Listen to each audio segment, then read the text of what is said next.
41 million young Americans between the ages of 18 and 27 will be eligible to vote this November.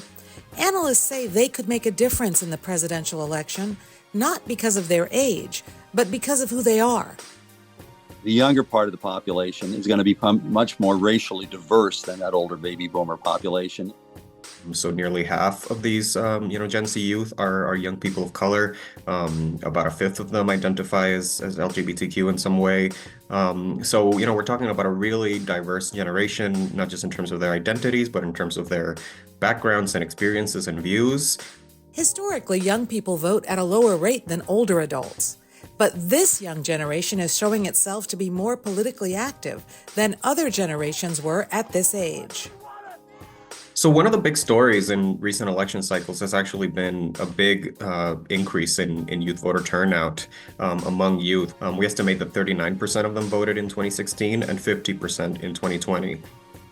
When it comes to the midterm congressional elections, contests when the presidency is not up for grabs, today's young people were more active than previous generations during the first midterms they could vote in.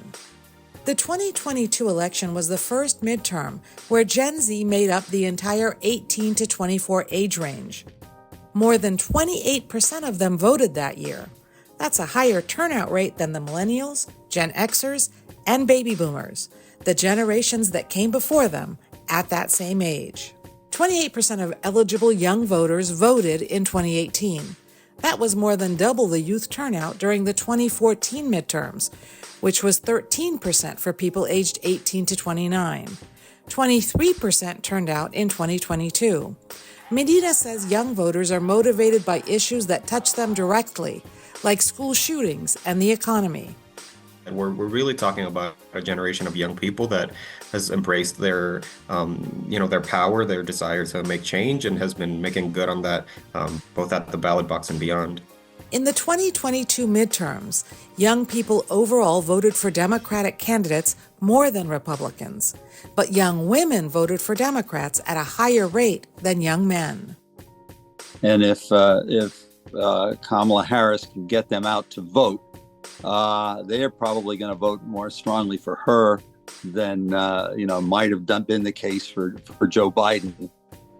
Analysts say that without the youth vote, Republicans might have swept the 2022 midterms.